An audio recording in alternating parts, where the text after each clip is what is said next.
नमस्कार, मैं हूं आम्रपाली शर्मा। फिल्म मेकर करण जौहर ने सारे रिव्यूअर्स का मजाक उड़ाया है, उन्हें भ्रष्ट और आलसी बताया है। तो पहले जान लेते हैं कि उसने एग्जैक्टली कहा क्या है, फिर बाद में बताऊंगी कि बॉलीवुड के प्रोड्यूसर्स और क्रिटिक्स के बीच का रिश्ता कैसा है। करण ने एक वेबसाइट गाल्टा प्लस के राउंड टेबल कन्वर्सेशन में बॉलीवुड के कुछ लोगों के साथ बात करते हुए फिल्म रिव्यूज और रेटिंग्स के पूरे सिस्टम की पोल खोली है। असल में रिव्यूअर्स के बहाने उसने अपनी और फिल्म मेकर्स प्रोड्यूसर्स की पोल खोली है। करण ने कहा है कि कई बार वो फिल्म रिलीज के वक्त खुद अपने लोग सिनेमा हॉल में भेजता है, जो थिएटर के बाहर दर्शकों के वॉक्स पॉप कर रहे मीडिया के सामने फिल्म की झूठी तारीफ करते हैं। उसकी पीआर टीम मीडिया को प्रेस रिलीज भेजती है और कहती है कि वो उनकी तारीफ करे, लेकिन उसे ये बहुत बुरा लगता है कि प्रेस रिलीज में फिल्म की तारीफ में जो 4 लाइनें उसकी टीम लिख के भेजती है, वो कई क्रिटिक्स, कई पत्रकार जस की तस उठा के रख देते हैं, यानी कॉपी पेस्ट कर लेते हैं। तो करण ने माना कि वो वैसे तो हमेशा फिल्म समीक्षकों यानी क्रिटिक्स की बुराई करता रहता है, लेकिन कई बार क्रिटिक्स को ही फिल्म की पब्लिसिटी के लिए इस्तेमाल करता है और रिलीज के बाद अपनी फिल्म के पोस्टर्स पर क्रिटिक्स के नामों के साथ 3 स्टार 4 स्टार छपवाता है। पोस्टर्स पर फिल्म की तारीफ में क्रिटिक्स की लाइनें भी छापता है। दोस्तों, करण ने यह भी कहा कि क्रिटिक्स को यह कहने का कोई अधिकार नहीं है कि ये फिल्म मत देखो, अपना वक्त और पैसा बचाओ। और उसके साथ बैठी हुई रानी मुखर्जी भी उसमें हाँ में हाँ मिला रही थी। वो भी कह रही थी कि हाँ, अपना पैसा बचाने के लिए कहते हैं। अरे भाई, लोगों का अपना कमाया हुआ पैसा है, कोई उन्हें सलाह दे रहा है बचाओ, तो इसमें गलत क्या है? अब लोग अपने पैसे से फिल्में देखें और अपनी राय भी न दें, भाई ये तो क्रिटिक्स का काम है। जब भारतीय संविधान हमें अभिव्यक्ति का अधिकार देता है, तो ये करण जौहर या दूसरे प्रोड्यूसर्स कौन होते हैं हमें इससे वंचित करने वाले? सब क्रिटिक्स इसकी नौकरी तो नहीं करते ना, या बिके हुए तो सब नहीं होते। करण जौहर पर क्रिटिक को खरीद कर उसकी फिल्म के खिलाफ साजिश करने का इल्ज़ाम एक बड़े एक्टर प्रोड्यूसर ने लगाया था।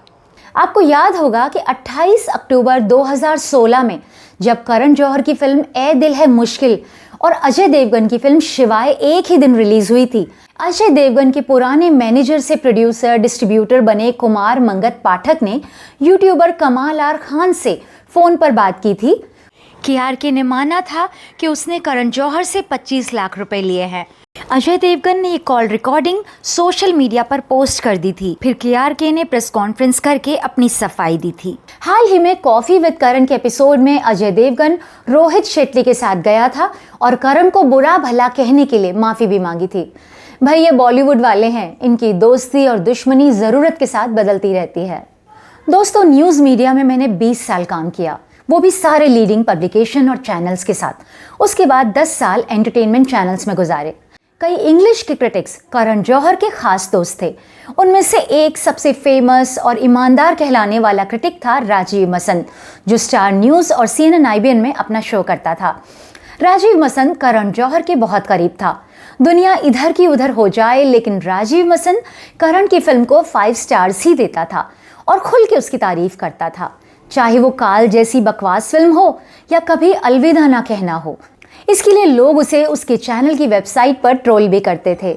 राजीव के साथ मैंने कई सालों काम किया। वो मुझे बताता था कि कई प्रोड्यूसर्स अपने PRO के जरिए उसे अच्छे रिव्यूज़ के लिए पैसे भी ऑफर करते थे, तो उसे बहुत गुस्सा आता था। जाहिर है वो रिफ्यूज़ कर देता था।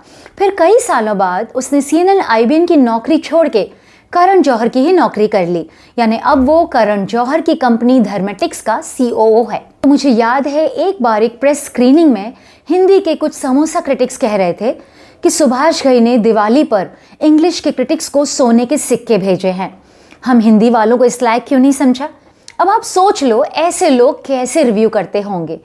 जब मैं टाइम्स ऑफ इंडिया ग्रुप के जूम TV में इनपुट हेड थी, तो चैनल का क्रिएटिव हेड और editor Omar Qureshi film review करता था। दोस्तों, वो सिर्फ कोई फिल्म ही खुद देखता था, बाकी फिल्में देखने के लिए उसने टीम में 2 लोग रखे हुए थे। वो 23-24 साल के लड़के लड़की फिल्म देख के आते थे और रिव्यू लिख के उसे दे देते थे।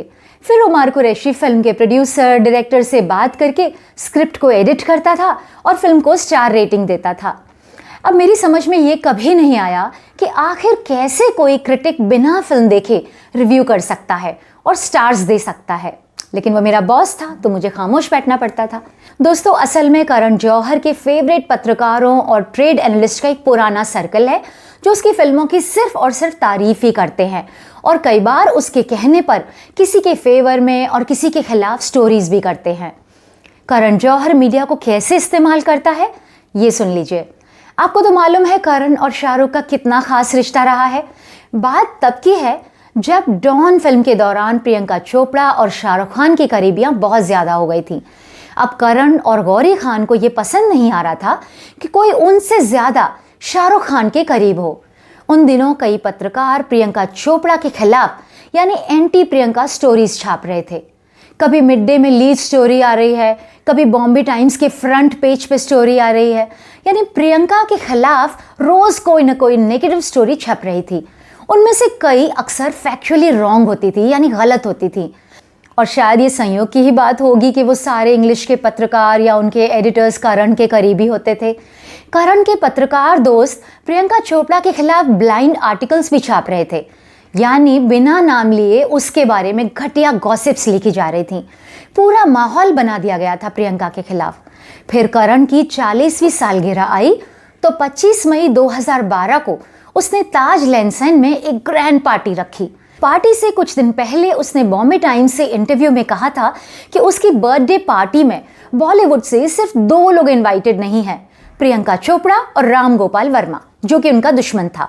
लेकिन दोस्तों, अगले ही हफ्ते हिंदुस्तान टाइम्स की सप्लीमेंट HD कैफे में करण ने बयान दिया कि who says PC is not invited, यानी कौन कहता है कि प्रियंका आमंत्रित नहीं है। सुनने में आया था कि शाहरुख खान ने साफ कह दिया था कि प्रियंका नहीं आएगी तो मैं भी नहीं आऊँगा। दोस्तों, मुझे अफसोस है कि करण जौहर हिंदी का एक ऐसा निर्माता निर्देशक है जो आज तक अपना नाम ही ठीक से उच्चारित नहीं कर पाया है। उसका नाम करण है लेकिन वो करण कहता है, यानी ण को उच्चारित ही नहीं करता। दोस्तों, उसके पिता निर्माता यश जौहर से मैं रिपोर्टिंग के दौरान 2 बार मिली। बहुत सादा और बिल्कुल ज़मीन के आदमी थे। इतनी कामयाबी के बावजूद घमंड उन्हें छू तक नहीं गया था। लेकिन बेटा उनसे बिल्कुल अलग है। करण से मैंने जब भी इंटरव्यू लिए मुझे वो बहुत ही इंटेलिजेंट आदमी लगा, लेकिन पता नहीं क्यों उसकी ये इंटेलिजेंस उसकी फिल्मों में मुझे नज़र नहीं आती।